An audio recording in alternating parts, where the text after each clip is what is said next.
Welcome to Delta Green, God's Teeth, brought to you by Black Project Gaming. Get read in at blackprojectgaming.com. I'm Vince, your host and handler for this campaign. Joining me are Cami as FBI Special Agent Sarah Hart, Doug as Homeland Security Investigations Special Agent Gerrald Swenson, Jack as Special Agent Adrian Selivanov with the FBI's Computer Analysis Response Team, and Sonia as Dr. Leah Caron with the Centers for Disease Control and Prevention. God's Teeth is a campaign of unthinkable horrors, written by Caleb Stokes for Delta Green, the role-playing game. For more information on Delta Green, please visit delta-green.com. Music in these episodes is brought to you by Cryo Chamber and Epidemic Sound. This podcast contains depictions of and allusions to violence against both children and animals, as well as unnatural horror, graphic violence, and adult language. As a result, it is intended solely for mature audiences. Listener discretion is strongly advised.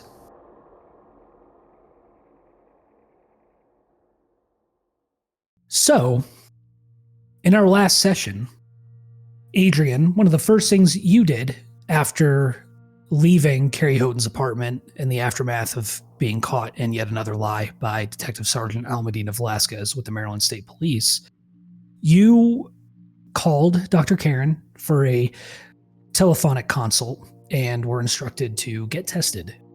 And upon making your way back to the hotel, that's exactly what you did. I believe Barry even drove you. You went and got tested for rabies, and your results should be ready by the evening of the current day, which is February the 26th of August, 2016. That morning as well, after coming back from Carrie's, reconvening with the group, and spending the night in your hotel, the very next morning, Velasquez contacted Sarah and confronted her at your hotel, where she essentially confirmed that she had obtained your true identity through searching as Sarah Hart, vice Miriam Rhodes. It was at that decision, a Hail Mary pass. It was at that point that the decision was made to attempt to recruit Velasquez as a friendly, to read her in only to what was absolutely necessary, to let her into the operation that you all were conducting, and attempt to bring her on board. Thankfully, that was successful. I believe, Sarah, you had decided to tell Velasquez about the Skoptsi cult and Moscow and the Chesapeake using the information you were able to glean from Dr. Caron and the research she had done previously in the interim between Go Forth and our current scenario, Red Thoughts. With Velasquez on board, you all decided to go back to Carrie Houghton's apartment to complete your search. On the drive over, Adrian, you sent higher resolution photos of Carrie Houghton's murderers that you had obtained from the apartment complex's security camera system, and you sent those to Pizzarelli for facial recognition. Those results are still pending, but also with Leah's help, Adrian, you hacked into the University of Maryland medical campus networks and essentially earmarked the 11 unnaturally preserved bodies that had been obtained from the Cornucopia House site as needing immediate disposal as medical waste. So we can check that off the list. Also on the way, Sarah, you attempted to go through official channels and get a warrant for the juvenile custodial records of any survivors of Cornucopia House, the children specifically.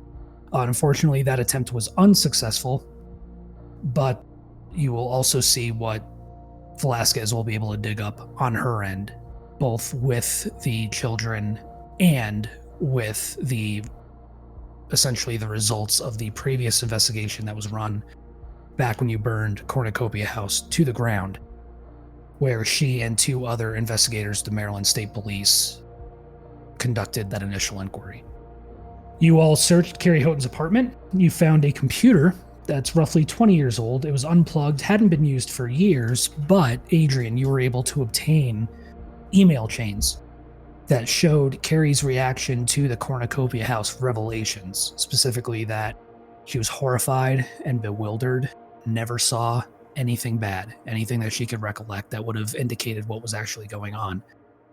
Those emails in particular were exchanged with her predecessor, a Franklin Price, who confirmed he hadn't seen anything either, and you were able to find that Mr. Price was in long-term care as a result of early onset dementia. You also obtained Carrie's diaries, which revealed the nightmarish conditions that she witnessed at Cornucopia House, all of which was very much reminiscent of the photos that some of you saw in the cartoon cat folder all those years ago. However, as the diaries went on, it became clear that Carrie did not remember making those entries or even visiting Cornucopia House, and eventually those diaries ended up reiterating the notes from her Families Without Frontiers file that you, Dr. Caron, had previously reviewed. But with that, your search was complete, and we will pick up with you all at Carrie Houghton's apartment, barring any questions anyone may have. What was the name of the guy who was Carrie Houghton's predecessor? Franklin Price. But yes, you all are at Carrie Houghton's apartment. Velasquez is with you, very much shaken by what she has seen and read in Carrie Houghton's diaries. What's the plan?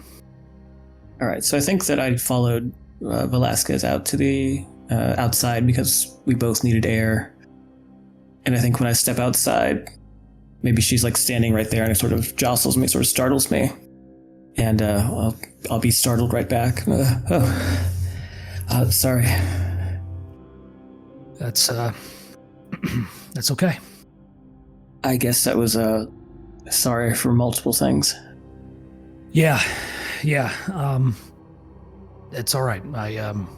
After Agent Rhodes, I guess Agent Hart explained things to me. It sort of makes sense. You got to work on your poker face, kid. Yeah, I'm used to just sort of being behind a screen, so it's a lot easier to lie, I guess, when no one can see my face. Yeah, fair enough. She kind of inclines her head towards the apartment. You deal with stuff like this often? No. Yeah, me either. I think that he just sort of lets that hang in the air, and like he's maybe like reclining on a banister across from her, and she's maybe like on the wall next to the door, and they're both just sort of like letting the space be what it is and sort of lingering in it. What's the rest of the team doing? We're pushing probably 3 in the afternoon at this point on Friday, this 26th of August. I think, Bear would ask, do you think there's any point in tracking down this Franklin Price? I mean, from the sound of it, he doesn't know anything anyway, just like Carrie didn't, but do you think he might be in danger? It wouldn't hurt just to keep tabs on him. I mean, I could go check. How far is he from here? That's a good question. We have not done any research on that particular avenue. Oh, okay. Oh, I thought since we knew he was in a home, we knew where he was. Yeah, so I made a slight error. So the email exchanges weren't necessarily with Franklin Price. That's my mistake. It was Carrie in communication with her superiors at the state of Maryland, stating and reaffirming that she didn't see anything, and neither did Franklin Price, her predecessor. Yeah. Okay, so then we could take some time. Yeah, we might have a better lead than that. Yeah. We never finished reviewing the security footage in the murder site. So you viewed the murder itself, and as well with the apartment complex, you reviewed the abduction, but there was space definitely before and after the murder itself at the storage unit in Zion that hasn't been viewed yet. I mean, that's, if there's a computer that he can sit in front of, that's probably something that Gerrald can do. Okay. That would probably be search. Well, yeah, so I'm guessing, Adrian, would you lend your laptop to Bear to review that footage? Because you were in custody of that specifically. Okay, yeah. So Bear will walk out and say, "Hey, Adrian, did you ever finish looking at that surveillance tape?" I watched most of it, but I there were still some things I could have could have scrubbed. What's going on? Like what happened before and after? I mean, we saw what happened during. I don't want to watch that again either, but you mind if I take a look? Yeah, my laptop's here. And he sort of just in this flustered way brings Bear back in to show him the laptop. All right. Bear will sit down with that and probably have to get, a lesson on how to scrub through the video and stuff like that. But the goal is to review the time before and after and not to revisit the crime scene again, I guess. Yeah, I think Adrian will like sit there with you scrubbing it. So it's like, it's his laptop and he's, very kind of touchy about that. So I think, he'll monitor you and like help guide you. Well, in that case, is your search better than mine? What is your search? I'm at a 62. Mine is only 60. So no roll is needed. It will take roughly an hour to scrub the footage. So Dr. Caron, Sarah, what are you two up to? This is something that Adrian and Bear can do on the ride back if you all decide you're done here, or he can do it while you're still on site. Up to you all. I mean, there isn't really anything else for us to do here at this point, so might as well head back. Then yeah, we can do that in the car. I'll hand the keys to Miriam. Yep, that is my current name. My current fake name. And Bear grins widely when he realizes he got it right. I think on the ride back, Leah is going to go on in down rabbit holes of trying to figure out how to explain Carrie Houghton's chronic traumatic encephalopathy. Excellent. What's your medicine at, Dr. Caron? Medicine's at 60. So this is something that Adrian actually kind of touched on back when you first got to the Cornucopia House excavation site, potentially altering Carrie Houghton's medical records, specifically her medical history, to at least show that it wasn't as sudden of an onset. It was still significant, but that the signs and symptoms began to manifest much earlier in her medical history. That, of course, would require gaining access to and manipulating those records, which would be more in Adrian's wheelhouse. But with your help, similar to what you all did with the University of Maryland Medical Campus, certainly possible. Yep, it'll be we'll do that after the ride, and I think after they're finished reviewing the footage then. All right. So you all exit the apartment, secure it behind you, put the police tape back in place to bar any additional entry.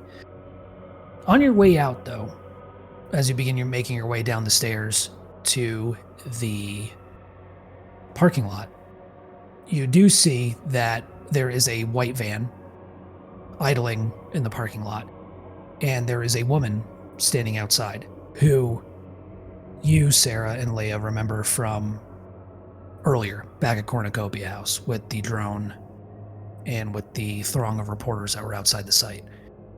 She's watching us? Yeah, absolutely. Okay, Sarah's going to go up to her. Is Velasquez with us? She is. Okay. Adrian's going to ask, do you know her? Yeah, she's press. She's with the Baltimore Sun, I think. Her name is Toomey, Olivia Toomey. Adrian will make a mental note of that to look up later. Okay. Sarah, you approach, and as this reporter sees you coming close, she pulls out a tape recorder, and you can see her manipulate the buttons to immediately put it on. Yes, hi. I'm Olivia Toomey with the Baltimore Sun. Can I get a quick statement on the current status of the investigation? Only that it's ongoing, and I cannot give any details at this point in time. Is it true that the Federal Bureau of Investigation is now involved in this inquiry? In a consultant basis at this point, yes. And who are you consulting with? Maryland State Police and Cecil County. And who are you, ma'am? Do you have identification? Not at this time, strangely. Well, that's unusual. Don't you federal agents, aren't you required by law to identify yourselves? Can I do... I mean, I know that Velasquez just said that like, she is a reporter. She is on the up and up, but I don't know. wanted to know if there's something that I can read off of her that might be a little off. Like, I'm assuming she followed us here.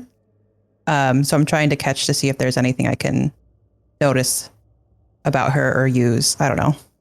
Yeah, go ahead and roll human. Okay. 90 out of 82.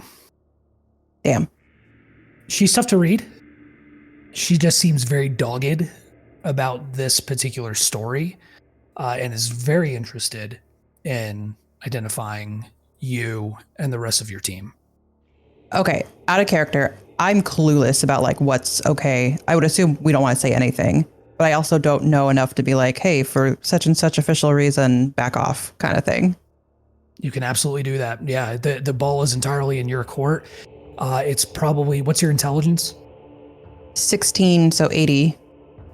Yeah, so with that and with your various skills in bureaucracy, criminology, all that good stuff, you know that anything you tell this person is likely going to end up printed somewhere. So it's better to probably not say anything at all. Okay.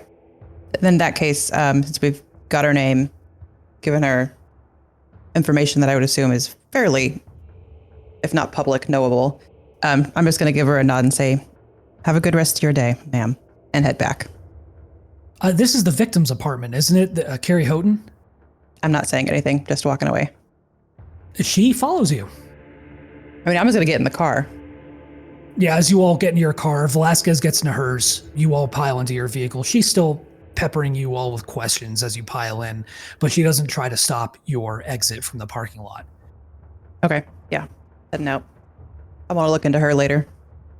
You all pull away and leaving this Olivia Toomey, not looking dejected, if anything, looking more determined than ever, watching you depart.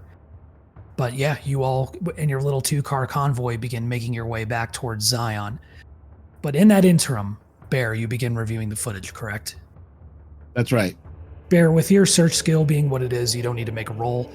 But you begin going back over in those preceding days and hours before the murder of Carrie Houghton.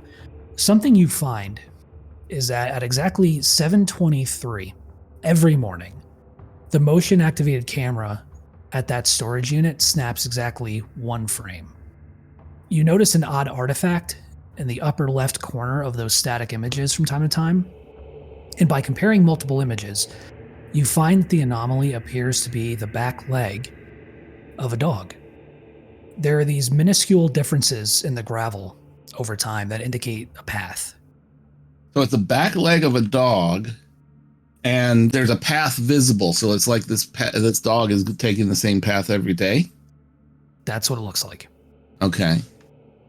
Now, whether or not the timestamps themselves are accurate, they do keep consistent time, and that would mean that the same animal was passing along the same path on the outskirts of the motion sensor's range every day at the exact same time down to the second, which is absolutely ridiculous.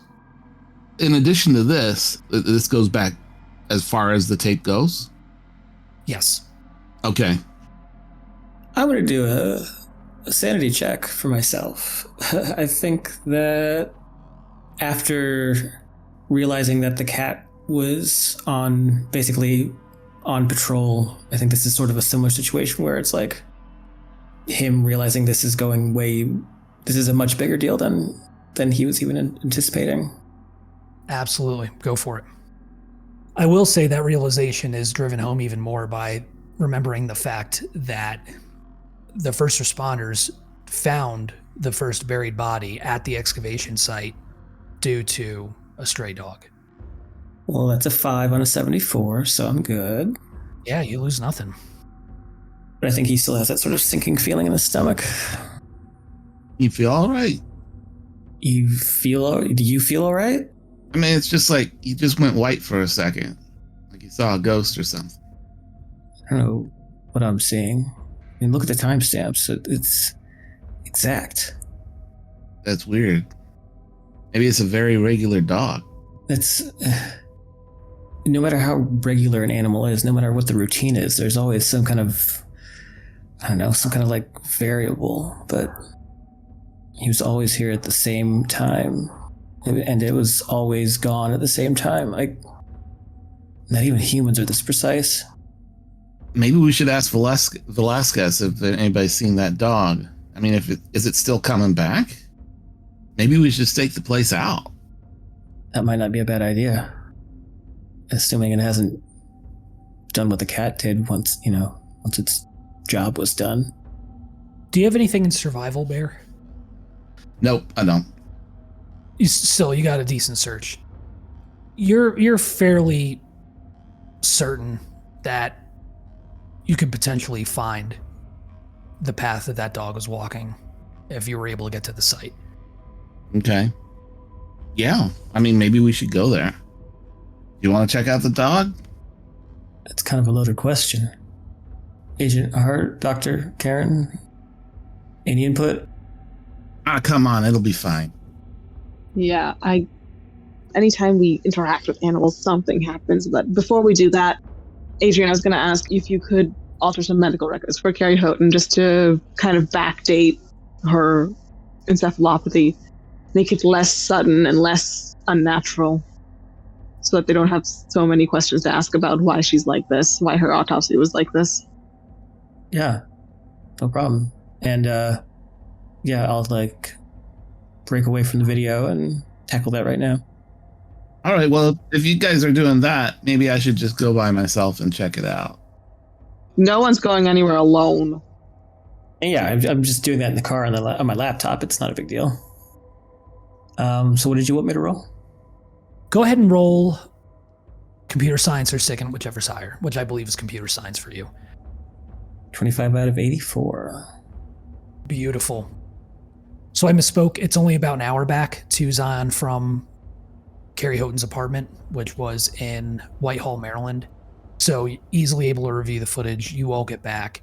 And with that roll, Adrian, with that 25 out of 84, when you do sit down with Leah's help, you're able to get access to Carrie Houghton's medical records. And with her kind of coaching you through the terminology and everything, you're able to backdate some of that diagnosis to where there were some signs and symptoms of chronic traumatic encephalopathy going back much farther, to hopefully keep anybody from asking any additional questions about that diagnosis or the severity of her condition.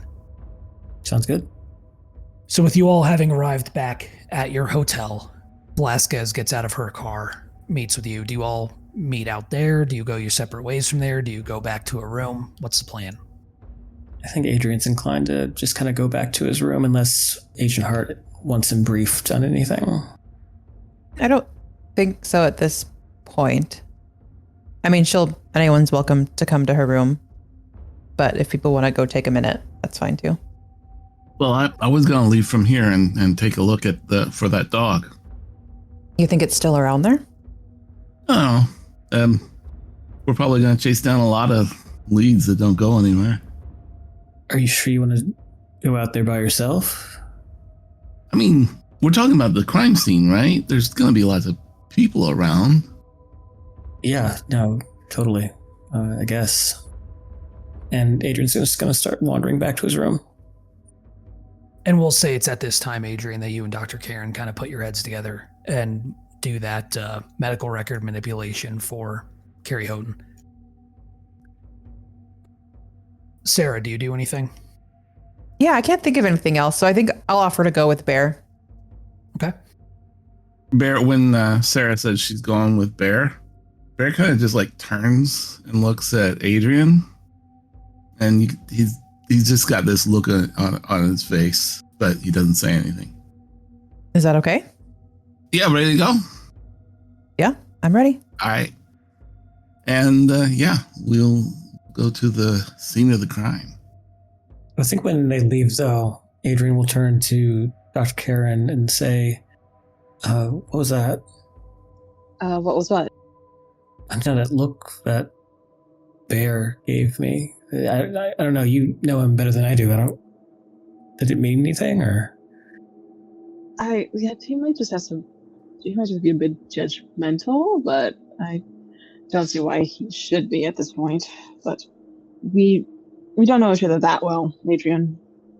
Feels like we just barely know each other.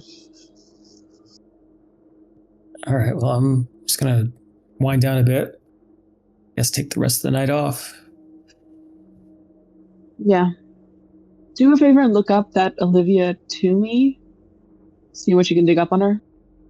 Absolutely, no problem. Leah nods. Appreciate it. Your expertise has been really helpful. Yeah, thanks. I'm glad I could be helpful.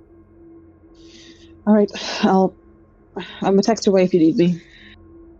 Yeah, he doesn't say anything, but he does sort of like a little, 2-finger salute from his forehead and slumps off over to his hotel room. But he doesn't go straight to his laptop. I think he sits on the bed for a moment, just sort of like in his windbreaker and still in his shoes, and it's just sort of like letting the day sort of like wash over him. And then finally, I think he's gonna give a call home. And I imagine he has like a secure line, like a special phone, like a private phone maybe. But yeah, he's gonna call his parents. The call rings maybe twice, and then you hear the familiar voice of your mother, and she answers. And in perfect Russian, that I don't speak myself, he says, Mama. Hi, it's Iranko. Sinolchik, it is so good to hear from you. It's been too long. How are you, my love? I'm good. It's just been a long day at work. A really long day at work, and I guess I just needed to hear your voice. Well, of course, my love. You can call anytime you want, anytime, day or night. We will always answer. Let me put you on speaker so your father can say hello. No, that's okay. You don't need to. Oh, okay. Well, sure. What is troubling you, my son?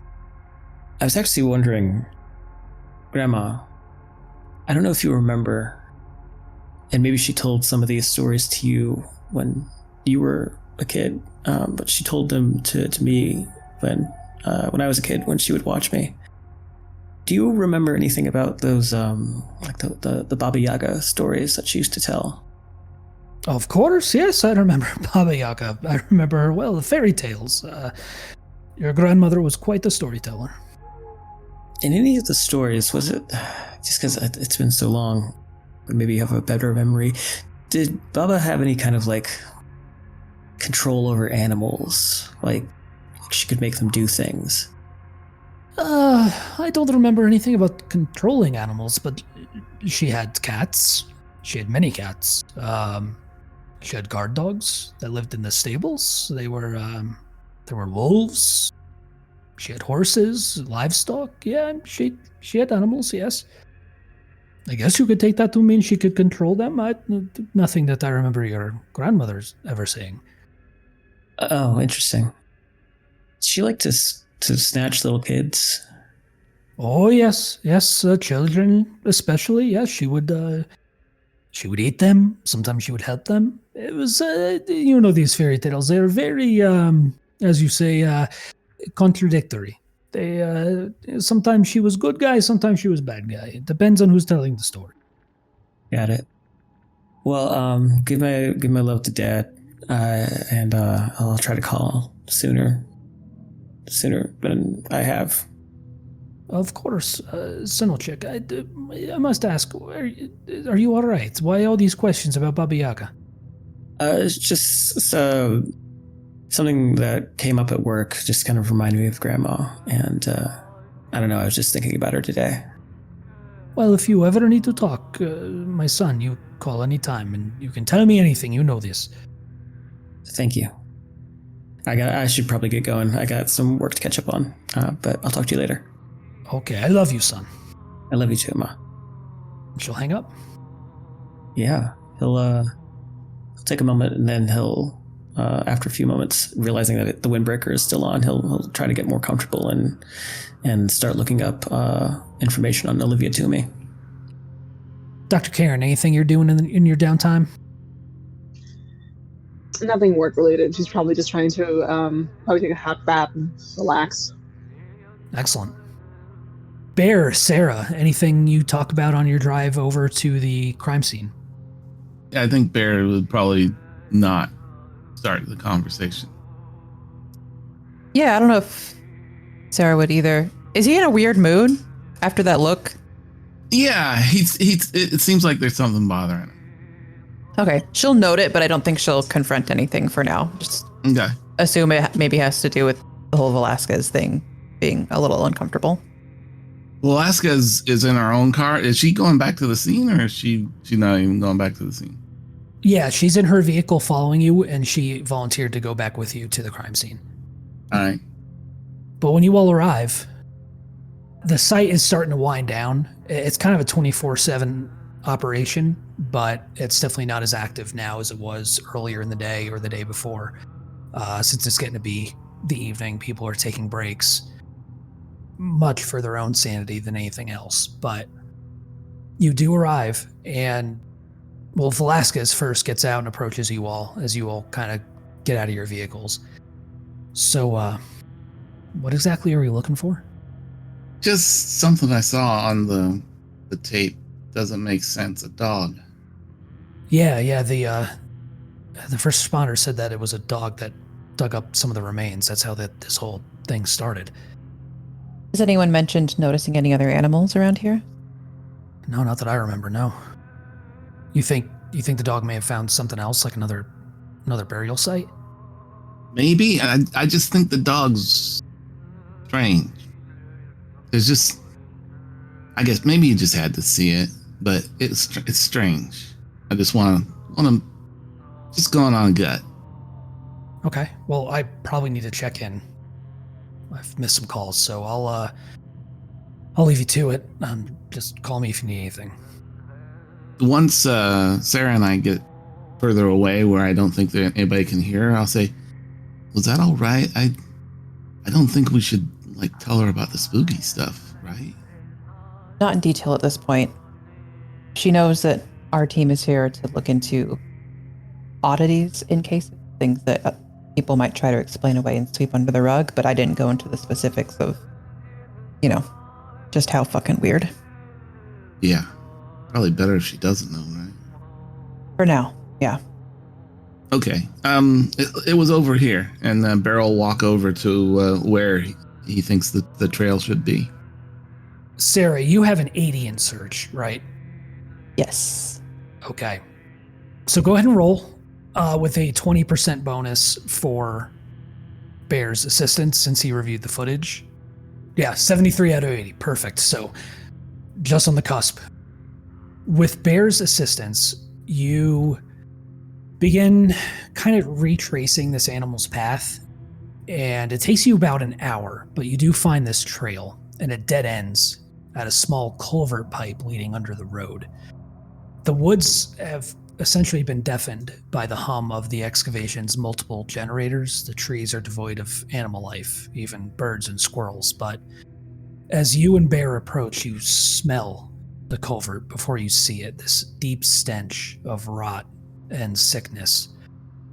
It's not that unusual smell you smelled at Carrie Houghton's apartment or when you bore witness to the stew. It's very much a natural, albeit a very overwhelming smell. And that's where that trail leads you. I think Bear's gonna pull out a handkerchief and put it over his nose and mouth. Yeah, I'll grab my flashlight and see if I can shine it in there a little bit. I mean, how big is it? Is it big enough for animals but not for us, or is it? You could probably crawl in. Okay, not doing that yet. I'm just gonna look first. You see an unthinkably high pile of animal bones clogging the dark space. Opossums, raccoons, squirrels, the skeletons of small mammals of every type, torn apart, piled high, left to rot for years. And there's another shape back there, vaguely canine. Is it moving? It's breathing, shallowly, but it's breathing. I think the dog's back there. Bear's gonna call out to it. Here, Pooch. You think its head raises, but it's tough to see with the darkness. You'd have to kind of crawl inside to get a little closer. Is there another way out of this, or this is the only way? That's the only way. All right. I think Bear will say, "Well, Looks like it's sick or something. I mean, I assumed it's been eating all of these smaller animals. Eventually, as you all are talking, it hoists itself up to its feet and limps towards the entrance of the culvert, towards you. That's it, buddy. Come on. Come on. It's ancient. It has to be. Make an Int ×5 roll. One or both of you. No, that's a fumble. 88. Success for me. 21. You had dogs in Alaska, right, Sarah? Probably. She lived out in like a hunting cabin, so probably. You think it's probably, if anything, a male Rottweiler. The little fur it has left has gone white with age, and the rest has started falling off in clumps as the skin beneath was eaten by sarcoptic mange. One eye drips a crusty line of pus and blood. It's riddled with worms, ticks, fleas, every other parasite imaginable. Both its hips are swollen from dysplasia, each barely holding up the animal's gaunt frame. 3 teeth are left in the thing's rotted jaw, and the stink of it has weight. It continues to limp towards you and lies down at your feet, specifically Bear, and lets out this sigh and stops breathing. Holy shit. Do we recognize or remember a Rottweiler? Well, there is a worn leather collar that's biting into the flesh of the dog's neck. I'll check the collar. It says Mr. Throb. Fuck. He been in there this whole time? What does this even mean? Wait a second, how long do dogs live? I mean, if it was a puppy, maybe, right? I've never... Been what, 15 years? Yeah, Rottweilers live about 10. So 15 years? That doesn't make any sense. And it died like it came here to die. like it was waiting for us or maybe you specifically. I'm sorry, buddy. Look at the dog. Can I take the collar? Yeah, absolutely. Yeah, I'm going to very gently, even though I know that he's dead and I can't hurt him, still very gently and gingerly removing the collar. Yeah, you have to like break out a knife or like a multi-tool or something you may have on to begin kind of cutting away at the leather, but you're able to get it off. You think we can get this back to the dock? Yeah, let me see if I can get a body bag or something from the site. We can't just walk out of here with a body bag, can we? Well, we can't just walk out here with a decaying dog in our arms either. No, I agree. I mean, we can say we found a diseased-looking dog. We don't want it to contaminate anything. It's not technically wrong or a lie. Okay. Yeah, let's get a body bag. Maybe before we go back in this light, well, we still have a little bit of light left. Just take one last look at the pile. See if there's anything we're missing. You want to go in there? Not all the way, but... I'll hold the light. All right. Yeah, Beryl, try and make a more thorough search. And I'll hold the flashlight for him. Make a forensics roll, Bear. Oh, that's going to be... I don't have forensics at all. Yeah, that's a 0. You wouldn't even know what you were looking for. Like all you're looking at is animal bones. So it's not enough to make sense to you. Okay. So that I shouldn't do another search also, or just the forensics? I will say that even with another search roll, with your skill being what it is, it would probably take you about a day to sift through all the bones in here. Okay. All right. This was a bad idea. I can't see shit. You're going to smell like hell when you get out of there. Try to stay away from people. Yeah, once he's scoots back out, I'll go find like a bag or something we can use to put the dog in like the trunk of the car. So I'll ask the question, where would Dr. Caron perform this autopsy? Yeah, it's gonna stink like hell in the hotel. We have a friendly with the Harvard team. Did they have a local? There's like a facility nearby, That's right. We could just bring it back to the Harvard team. or to the trailer here, and then we can have Dr. Caron look at it. Mm-hmm. Okay, yeah, let's do that. So if there's a trailer on site at the crime scene, I can send Dr. Caron a quick text to be like, "Hey, we found weird fucking dog, Mr. Throb. Come look." She gets a text back. You caught me in the middle of a bath. Give me 30.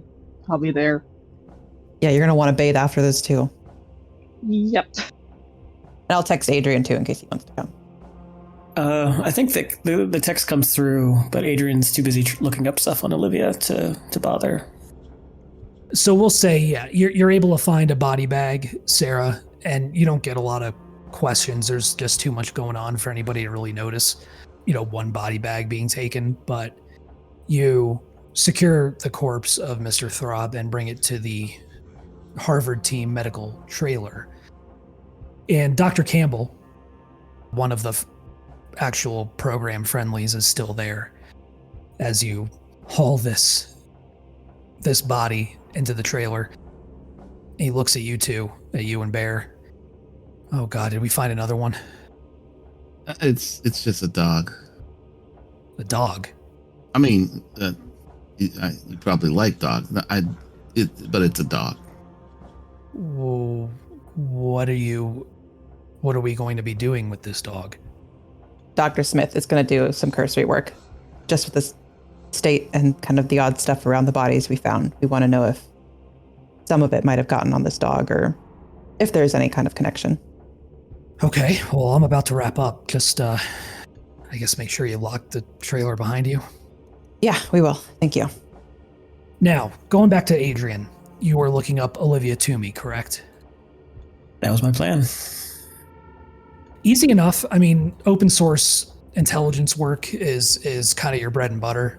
You know your way around the internet better than just about anybody. You know where to look, where not to look, how not to waste your time. You are able to find that Olivia Toomey is 42 and is a Baltimore Sun reporter. It looks like once upon a time, she was actually a reporter in pretty decent standing with the paper.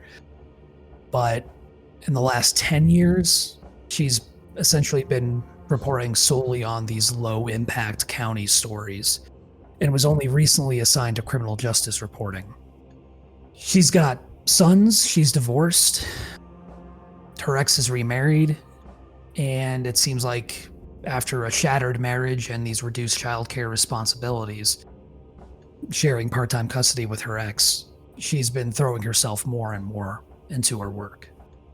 I'll gather the juiciest bits, like take screen caps and have a little folder of them just in case I need them. What's your human skill? 10. Maybe not enough to glean. Maybe somebody else would be able to, but yeah, you're able to build a little bit of a profile on Olivia Toomey.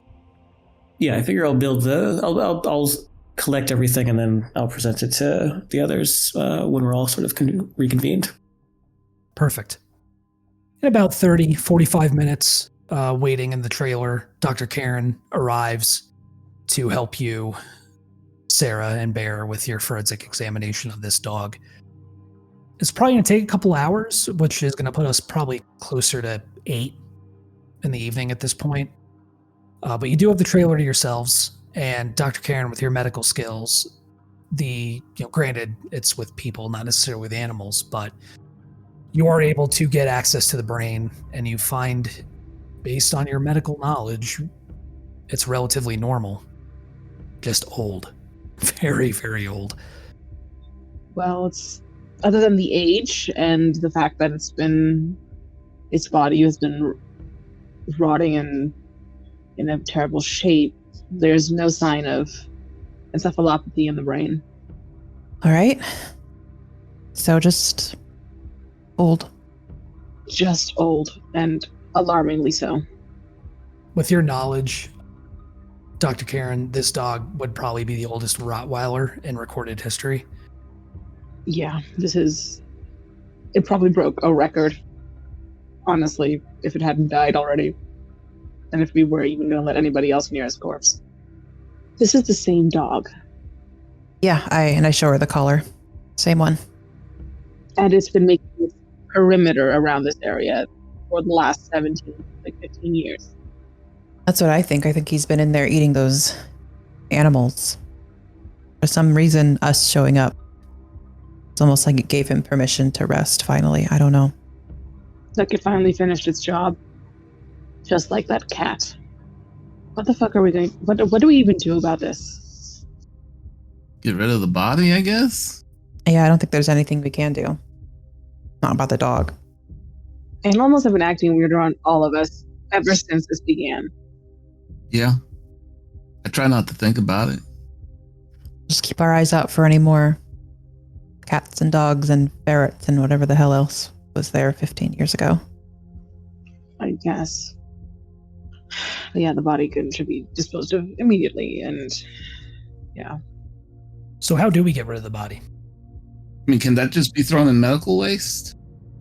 Or does medical waste not get thrown away on a crime scene? I have a feeling it probably wouldn't be thrown away. Right. I mean, we don't necessarily have to be too secretive, right? I feel like the idea, like, yeah, we found a really sick looking dog, and given kind of the oddities of the site, we just wanted to make sure it's not something that is maybe spreading. We confirmed that, and now we just got to get rid of the body. I feel like we don't need to be that secretive, right? Dr. Caron, make a medicine roll for me, just for shits and giggles. That's a 10. 10 out of 60. Beautiful. A probably a good way to explain this would be you were examining the dog's stomach contents to see if it had consumed anything that could be evidence. So it would require you to do a little bit more of an intensive autopsy, but it'd be a good explanation. It would probably hold water. Yeah, she'll just finish the job she started and write up a report, et cetera, and go from there. Easy enough. So yeah, you leave the body for disposal. But in the meantime, Adrian, you get a phone call from the local hospital. Hello. Yes, hi, Adranko Selivanov, please. Yes, this is him. Hi, yes, just wanted to let you know that your rabies test has come back negative. Oh, wow. Okay, thanks. That's a huge weight off my shoulders.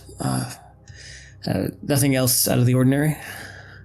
Nope, everything else came back clear. Great. Well, if that's it, then thanks. Of course, have a good night. Yeah. And then I'll immediately text Dr. Caron just a simple rabies free, and then like a little emoji with the party hat. Yeah, I'll give him a thumbs up back.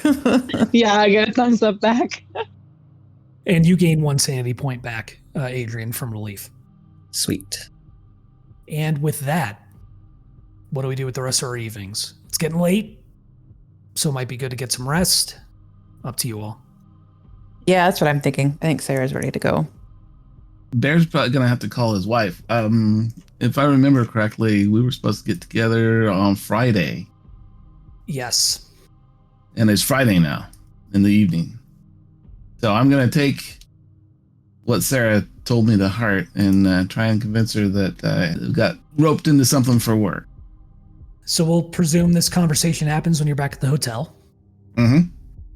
Hey, Cheryl, it's me, Bear. I got some bad news, baby. My boss, there's this case that we're working on in Atlanta, and he needed some extra hands, and I told him I had a thing, and I told him, to get out of it, but I'm kind of on thin ice lately with them, and I don't, if I just like skip out on it, that won't be good. But I mean, if I finish up early, I'll try and come. Okay?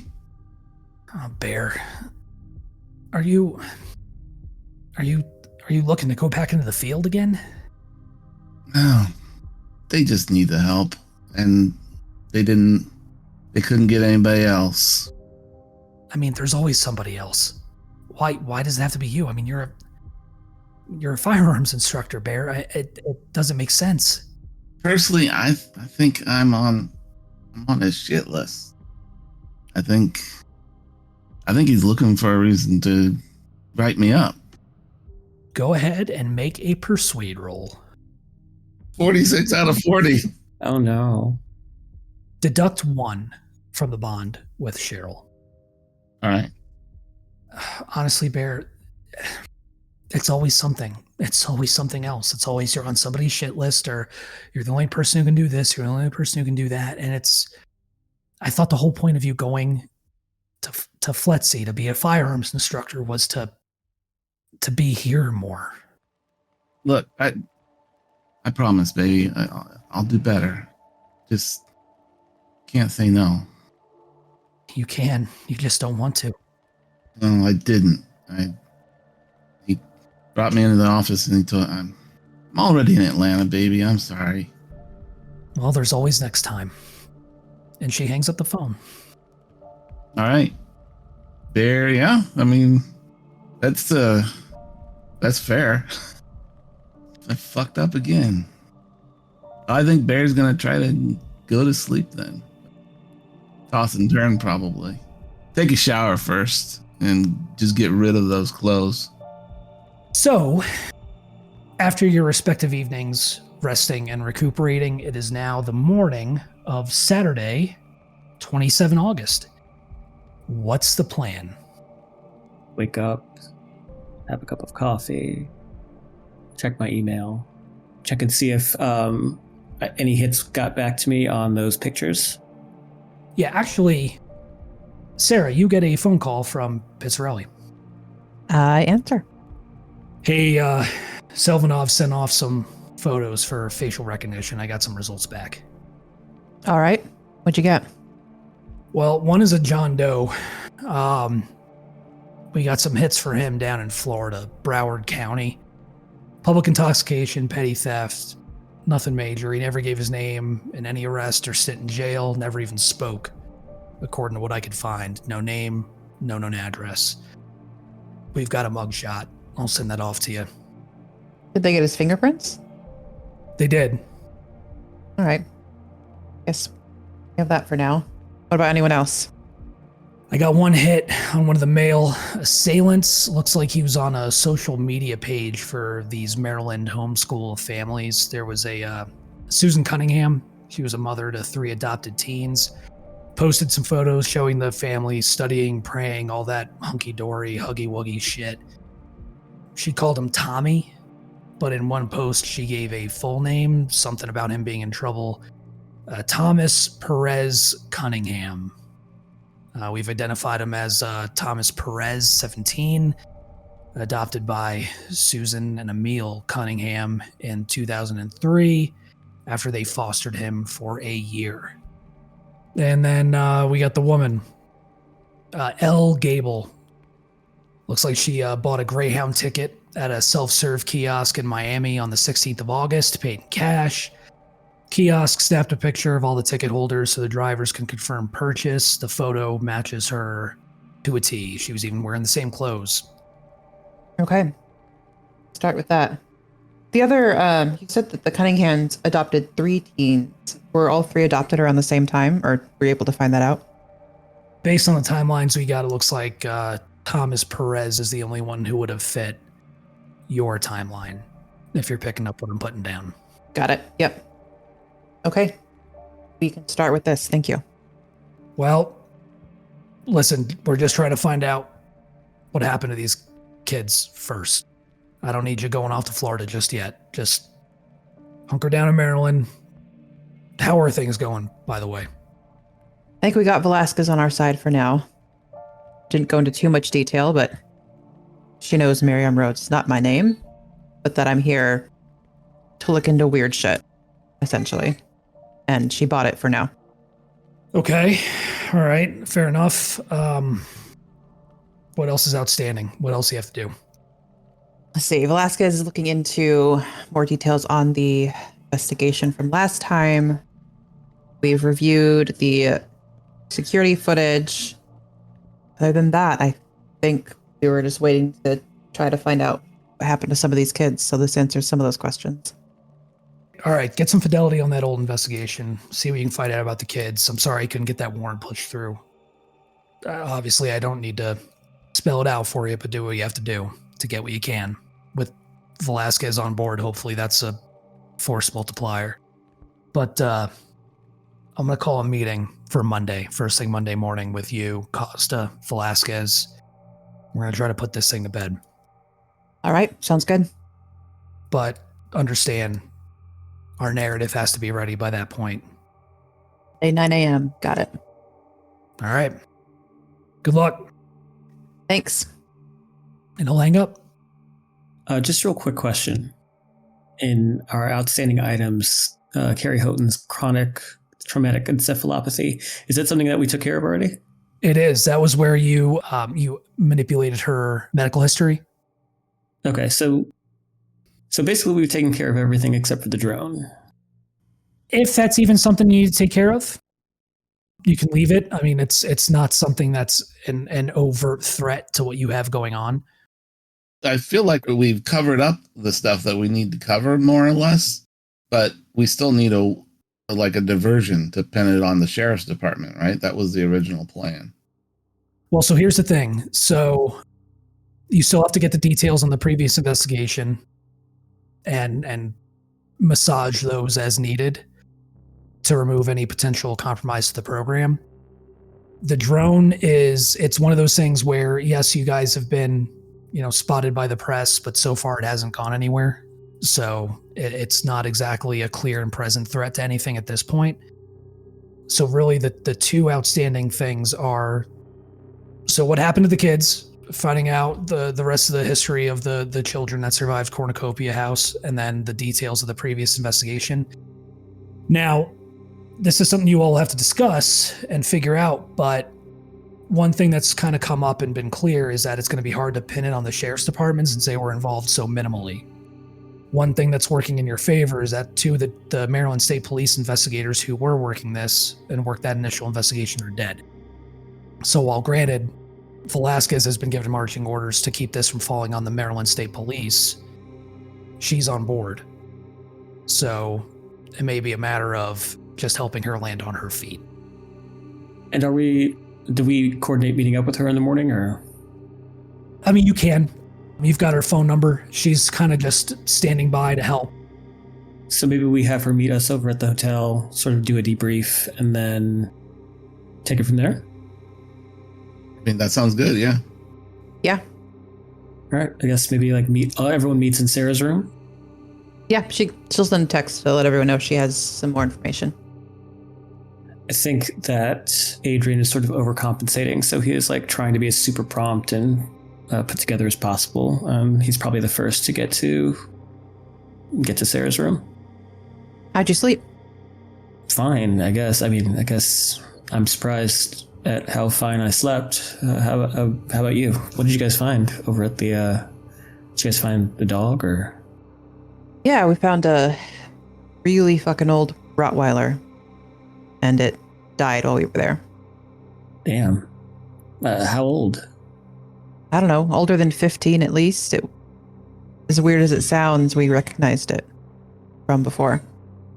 That's, I don't really know what to say to that. Other than that kind of doesn't make sense. Not that it doesn't know you, but was it like a puppy when you met it, or? No, it wasn't. It was a fully grown dog that saved Bear's life and then died at his feet 15 years later. It was literally impossibly old. Oh shit! So, and he'll notice that Dr. Caron is on her way or is at the door as well. Yep. Sorry, we should probably come inside and talk about this. I found some more information on that Olivia Toomey person, by the way. Oh? Yeah, she used to be hot shit at the Baltimore Sun. Seems she's going through some personal life stuff, divorce, custody battles. They put her on some low-level reporting, and she's now tasked with, I guess, crime. That's her bullpen now. That's a term, right? Bullpen. I don't know. I've never been in a newspaper office before. But anyway, so she's kind of a mess. So that's probably why she's hounding you all. She really wants to break the story so she can be hot shit again. And Sarah, your cell phone dings with an incoming email. Okay, I will check it. And it is the results of the facial recognition run that Pizzarelli ran on your behalf. And there are 3 photographs. One is the mugshot of John Doe. One is the social media picture of Thomas Perez Cunningham taken from his mother's Facebook page. And the last is the kiosk photo of El Gable in Miami. All right, well, we got some names for the people on the footage from the Houghton apartment. The attackers. This is probably about the time that Bear knocks on the door. Yeah, come on in. Just in time, we got hits on the attackers, right? The attackers? Yep. One of them is a John Doe. Fortunately, we don't have much more details than that other than he's been arrested a few times in Florida. We have his fingerprints if we ever need to tie anything else to him in the future. We have Tommy Perez, 17, adopted in 2003 by the Cunninghams. And then we have El Gable, who came from out of Miami. And I'll share the pictures with everyone. I'll need everyone that is looking at these photos to make a sanity test. Love it. 38 out of 49. 12 out of 50. 32 out of 75. So with Bear with a 38 out of 49, Dr. Caron with a 59 out of 67, Sarah with a 12 out of 50, and Adrian with a 32 out of 75, you all lose nothing. That social media pic of Tommy Perez, is that, you said it was from his mom's Facebook page? Yeah, Susan Cunningham. Susan. I'm going to try and see if I can find it, see if Tommy has a social media presence at all. He does not. Did he ever have one?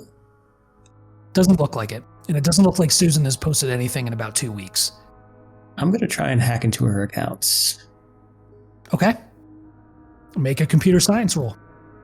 Do I get like a plus 20 because she's like an older lady and probably her password is password? Fuck it. Go for it. 70 out of 84. Easy enough. It's not quite password, but it's pretty bad. You're able to gain access. She doesn't even have 2-factor authentication set up. It's child's play. You get in, and what particularly are you looking for? I am trying to see who she's talked to. Obviously make any mentions of Tommy specifically, and just seeing if there's anyone that she's talked to that has any sort of possible connection or like relationship to people that we've been looking into. None that you're able to find. No connections to anybody you've been looking into. And what else? I'm sorry. Any mentions of Tommy? Oh yeah, lots of mentions of Tommy, lots of photos. In fact, that's how Pizzarelli was able to pull the facial recognition. He's in a lot of photos with his 2 other adopted siblings, with Susan Cunningham and her husband, Emil.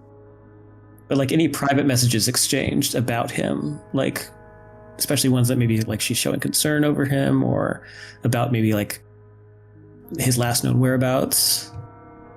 There are some private messages exchanged with friends and other family members that lead you to believe that he may have been developmentally disabled, largely nonverbal for a while before he started opening up and talking, but nothing else. Just very thankful to have him, thankful to have the opportunity to give him a good life.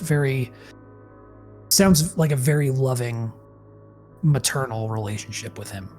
And where are they from? So they have a farm in Wicomico, Maryland. Wicomico County, specifically.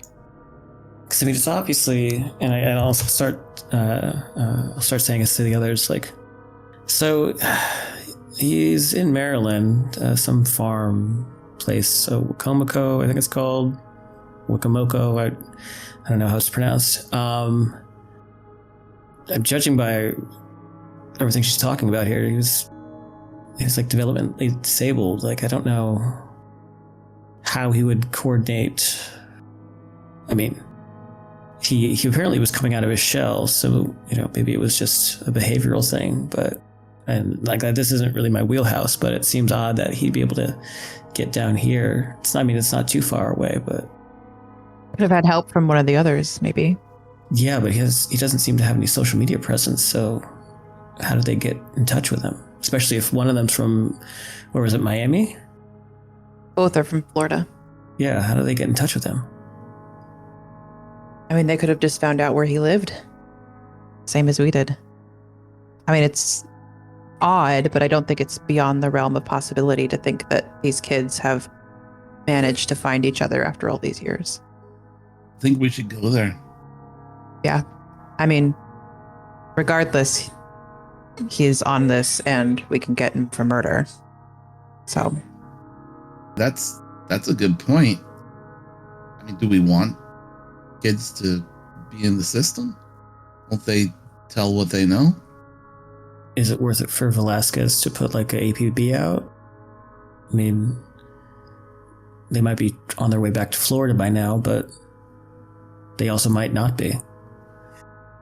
Maybe we start with the Cunningham's home and see if Tommy's there. And if not, see what his family knows. Yeah, sure. Yeah, I will text Velasquez and let her know we found one of the teens in Maryland. And if she wants to meet us there, we're going to go see the family. She texts back almost immediately and says, "Stand by, I'm on my way. I have some details on the last case." Okay. Sounds like she has some information too. So we'll wait for her. Now, Adrian, this was mentioned previously. Did you want to do any digging on Franklin Price? I was actually going to look up the other woman. Elle Gable? Yeah, I wanted to see if she had any kind of social media presence or any kind of online presence. None from what you're able to find. And no mentions beyond like mugshots? None. Okay. Oh wait, had she been arrested before or? None. I was just going to say, I think at some point you probably noticed that Bear's on his phone and he's trying to look up Franklin Price with Google and white pages and stuff like that. And you hear him swearing to himself, damn it, there must be like 10 Franklin Prices in Maryland. You need some help there, buddy? This guy, he was Carrie Houghton's boss. Franklin Price. Franklin Price, okay. He worked at where? Child Services. And yeah, I'll start looking him up. Yeah, you're able to find he is in Charlotte's Rest Veterans Home in Charlotte Hall, Maryland. Well, I mean, do we want to divide and conquer? Out of character, I kind of feel like we want everybody at the Cunningham house, but Out of character, given the success rate of the last time that we split up. that too. If we do split up, it should probably be different teams. That, and I will say, especially given the conversation Sarah just had with Pizzarelli, Franklin Price is a little outside of your purview right now. Yeah, but he's not here. Correct? I think we go to Cunningham's first, but that's definitely the better lead. Yeah, and then Velasquez said she had some information too, so we might get some more out of that. Dr. Caron, are you doing anything or are you just kind of hanging out? Just hanging out for now. She's like, hasn't had much to contribute to the conversation at this time. That's fair. Yeah, eventually Velasquez arrives and sees you all kind of convened in Sarah's room once again. Well, I guess it's a party. It's now. What'd you get? Well, so everybody just sit down. Do you mind if I sit? Please do. I just imagine that we're all already sitting. So obviously the official narrative was that the whole thing at Cornucopia House was a drug hit. One of the guys there, Ryan Innocenty, he had drug priors. There was illicit substances found at the house. They suggested that the murder of everyone on site, including this Father Nicholas Alvarado and this sixth guy nobody was ever able to identify because he was a mess. It was a drug-related crime, probably stemming from a feud dating back to Ryan's days in Brighton Beach. You know, the Russian Bratva, they have a huge presence down there. I mean, they pretty much run Brighton Beach. Father Alvarado, this guy was assumed to be a buyer. There was the removal of the head, hands, and feet from this sixth male. Obviously, everybody thought cartel involvement.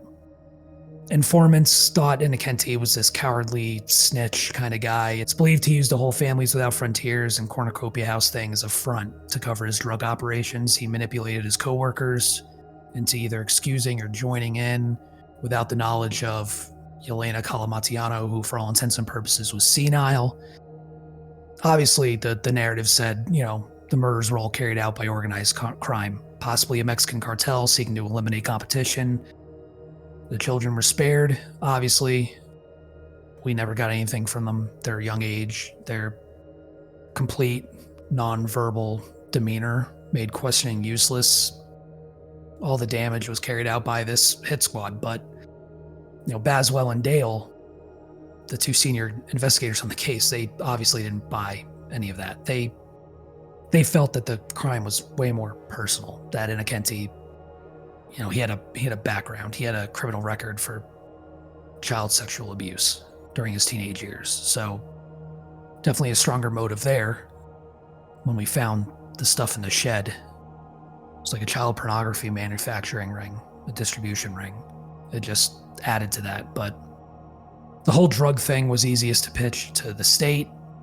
Far less fuel for a scandal. People just wanted this to go away, right? A single facility corrupted by narcotics and senile management was far more forgivable than what we all thought was a decades-old child trafficking ring, right? They, Baswell and Dale didn't want to go to the mattresses on that one. They didn't want to risk their careers. With no living family members for any of the kids or anybody else, this whole competing criminal interest thing was really the most compelling explanation. The bosses, our old bosses, they worried that maybe it was like rescue or revenge was a motivation, but nobody could explain why the suspects hadn't taken the kids directly from the scene. If that was the case, they left them there. So, that's what we got. Yeah. Particularly if these kids are coming back and seeking revenge on anyone who might have enabled that kind of abuse, that does make more sense. They must have known Carrie because she was there at Cornucopia House. You have records of her being there. Yeah, that's what it's looking like, sure. There was one child who we identified by fingerprints that was in the missing persons database. Federal agents questioned them, and then they were placed out of state. We got a case number, but that's it. It's sealed. The child is alive?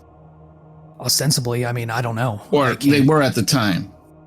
They were at the time, yeah, at the site, yeah. It was case file 07-195121. Adrian's already typing. And anybody with the FBI knows how the FBI numbers its cases.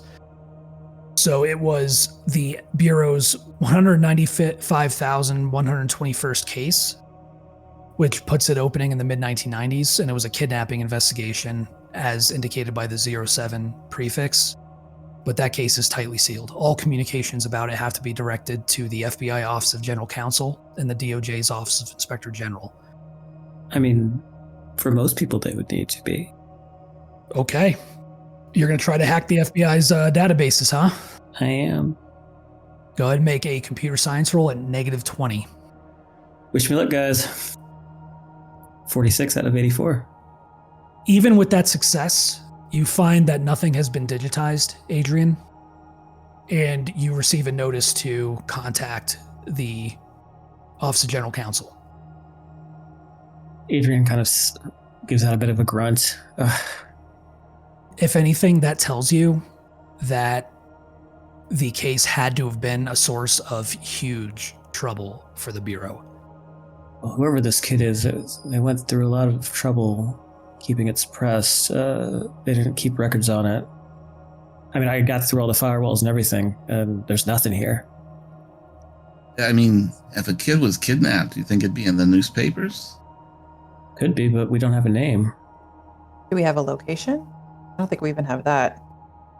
How many kidnappings occur in a year? Velasquez speaks up. This is all stuff we tried to chase down when this was opened. I mean, there were months of hearings of us trying to get some kind of answer from both the FBI and the Department of Justice, and honestly, it got to the point where state police was just interested in closing it out and didn't want to wait anymore. I'm going to text Pizzarelli the case number and then a question mark. Okay. We'll see if you get a response. Because her hunch now is that Delta Green buried this and that maybe someone higher up the chain might be able to give them some more context. Got it. That's good thinking.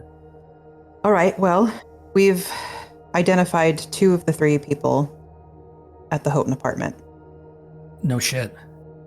Yeah, 2 of them are out of Florida. One, we just have John Doe, no other information, but we have a mugshot and fingerprints on him if we need them later. Second, the girl, Al Gable. And the third, Thomas Perez Cunningham. It's from Maryland, 17. Great. So 2 in Florida. Where's he at? What was the county again? Wacomico County, Maryland, yeah. Yeah, Wacomico. That's, I guess, 2 hours from here, just about. All right, well, I think we should go see if he's home. If not, we can at least question the family to see if they have any idea why a 17-year-old kid would do something like this. Look, I gotta ask the obvious question here. It's obvious the Maryland State Police is not walking away from this unscathed, right? The department as a whole, probably not, but individuals, maybe. Look, I'm willing to take a risk on this and on you all. And I want to get justice for Carrie Houghton, for those kids that we're digging up. I can't do that if they bench me for the rest of my career. I'm not asking because I'm worried about my career. I'm worried about my ability to continue doing my job. And I'm hoping you guys can pull some strings. I don't know. But that fucking Snake Costa sniffing around, he is more than willing for this to land at my feet personally. And I mean, listen, my name is on that case. Dale and Baswell are fucking dead. It's not like they can get sanctioned for this or fired or disciplined or anything else. They're going to look for somebody to blame, and it's going to be me. And I just fucking started. But I'm here. I have a pulse. I can't promise anything, but I do have a fairly good relationship with the DA. I will see what I can do. Okay. All right. And you immediately get a phone call, Sarah, from a number you recognize as Pizzarelli's. And I answer it.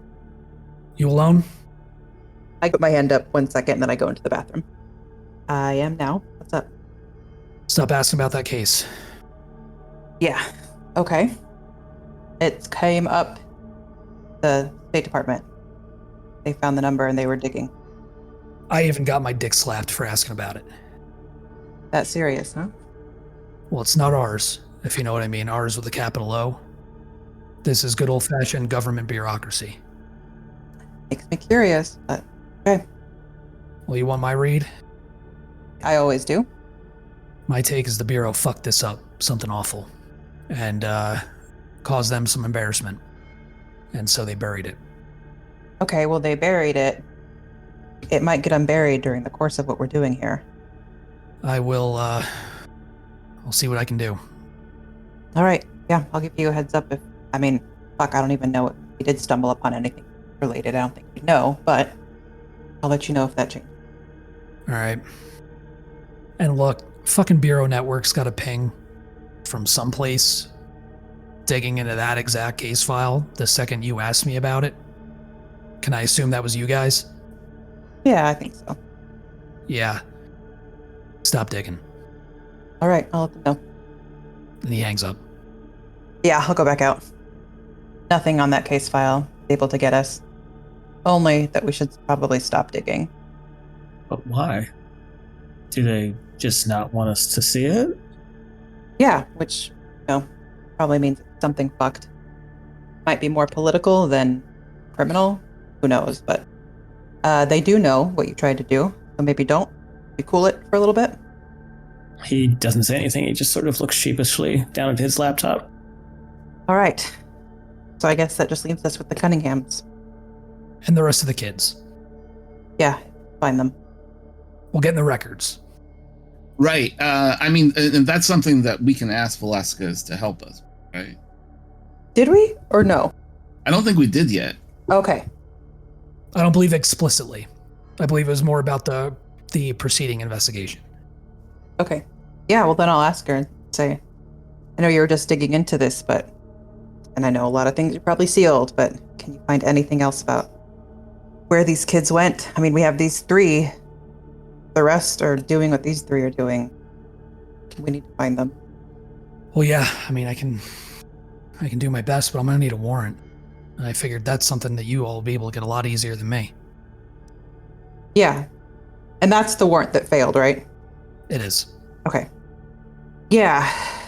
I'll try again. Got blocked the first time, but now that we have a little bit more information, might be try again. I mean, it is Saturday. I mean, then the first we'd probably be able to try getting one is Monday. Right. Listen, I don't know if you all can pull some strings, being federal and whatnot, and being on this task force or whatever you want to call it, but if you got ways to move things along, that might be better.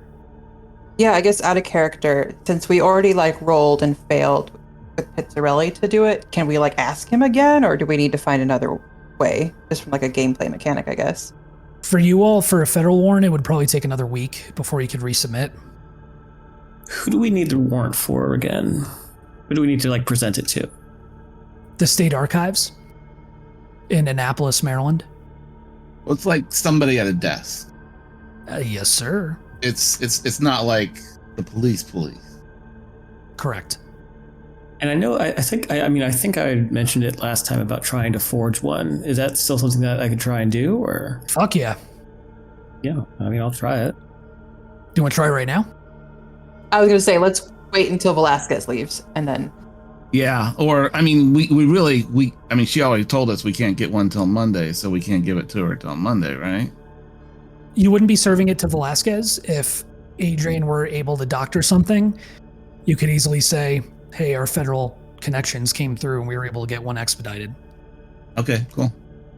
Yeah, so, if we want to make the 2-hour drive up, see the Cunningham, assuming Velasquez takes her own car, and maybe do that on the way. Yeah, where are the records, actually? It's in Annapolis. The Dr. Edward C. Poppenfuse State Archives building in Annapolis, Maryland. Nice. And from what Velasquez tells you, all the child welfare files from 2001 were moved there for storage a long time ago, and doesn't seem like very many were digitized. So it seems like they're all mainly in hard copy. Well, yeah, I think if we ride separately, I'll start plugging away at a forgery, and by the time we get there, we can be like, oh, our hookup came through. All right, do I need to roll, or? Yeah, so we'll say you all decide to go down to Wicomico, Maryland, in your separate vehicles. You all piled into your G-Ride. Velasquez riding separately, and along the way, Adrian, you start plugging away at the old laptop trying to cook something up. So, can I assist in any way, just with my knowledge of the system? Your criminology is, I believe, 70, right, Sarah? 71, yeah. Okay. Adrian, go ahead and roll bureaucracy with a plus 20. So with the plus 20, it's an 80. It's an 80 over 70. Granted, you're just doctoring this thing up on Microsoft Word. Or Adobe Acrobat. You're not submitting this to any record, so it doesn't raise any alarm bells. But I'd say even you, Sarah, this isn't going to pass muster. Maybe I'm getting a little bit car sick and trying to concentrate. It's making me a little. And then I also haven't had my energy drinks for the morning, so I'm a little bit out of it. Sorry, I thought I could do it. I don't know. I guess maybe I'm just out of practice. I'm sorry. Is there anything else that we could do? So, after your 2+ hour drive down to Wicomico, you find the Cunningham farm. It's idyllic in its appearance. It's a farmhouse, some barns, some livestock from what you can tell. But yeah, you pull up to the main home. Velasquez is standing outside her car. A quick question for everybody. Who has the highest alertness? I only have 40. I have 60. I have 87. I've got an 80, but Would Sarah want to maybe do an alertness check to see if we were being followed by Newsgirl, by Olivia Toomey? Yeah, if we're going out somewhere remote too. Yeah, go ahead and roll alertness. Also checking for drones. Ooh, close, but success. 85 out of 87. You do notice a white van following you, especially in and around Zion, but once it's clear you're starting to head out into more rural territory where it's going to be much harder for them to stay on you, the van pulls off. Okay. And no drones in the sky on the farm that we can see? None. I mean, should we, like, once we've figured we've lost them, should we go back to town and come back a different way just to be sure? Because I don't like the idea that they were following us and then they... I mean, you're driving, I believe. Yeah. You could just do it. Yeah, what's your drive? 50. Yeah, go ahead and make a roll. All right, I'll make a roll to try and evade, just to like go back and come another way, so that hopefully 45 out of 50. Easy enough. Yeah, you're able to lose them and take a less direct route to make sure you don't, that tail doesn't stay on you as you make your way out into the more rural parts of Maryland. Okay. But yeah, you all are on site. Velasquez is waiting for you outside her car. And when she sees you step out, she looks to you, Sarah, and how do you want to handle this? Hey, do you want to lead? Yeah, I can lead, sure. I'll go with her too. I'll just let her, take point in the talking to the parents first. Okay. Do you want the rest of us with you, or just like in the car? Maybe just hang back so it's not a whole team of agents at the door. Is it worth it to look around the barn, see if maybe he's, I don't know, hiding out? Maybe we ask permission first, but keep an eye on things. I don't want to like spook them by being like, agents are already searching the property. Yeah, no, that makes sense. But keep an eye on it. Get the feeling that maybe he is there and he might run. Velasquez goes and knocks on the door. No answer. Knocks again. No answer. If I look inside a window, does there seem to be any life or movement? All the curtains are drawn, but with your alertness, you detect the smell of rot. I'm going to make my way around to the back of the building. I'm going to let Velasquez know. I think someone's dead in there. Fuck. All right. Health and wellness check. Yeah. She draws her sidearm and kicks the door. I motion for the others to come too, if they're still in the car. Yeah.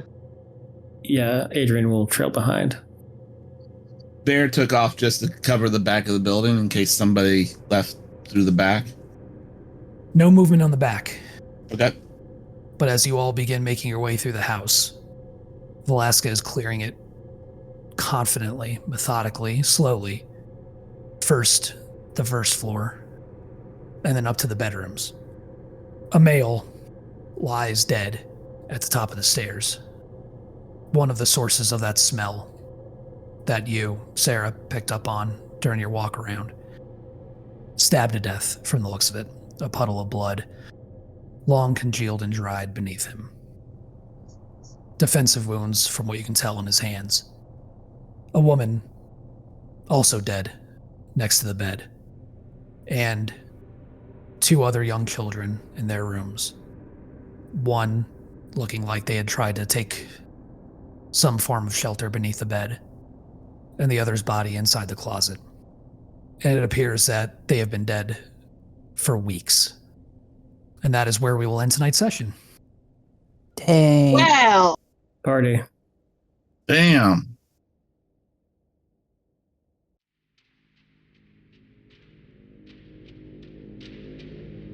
Thank you for listening to Delta Green, God's Teeth, part of the Black Project Gaming podcast. If you like what you heard, please consider leaving us a review on Apple Podcasts or a comment on YouTube. Be sure to visit blackprojectgaming.com for previous and future Delta Green episodes. If you'd like updates on all future releases, please follow us on Blue Sky or Facebook. Until next time, I'm Vince, your host and handler, with Cami as FBI Special Agent Sarah Hart, Doug as Homeland Security Investigations Special Agent Gerrald Bear Swenson, Jack as Special Agent Adrian Selivanov with the FBI's Computer Analysis Response Team, and Sonia as Dr. Leah Caron with the Centers for Disease Control and Prevention. Thank you again, and remember, we'll be seeing you.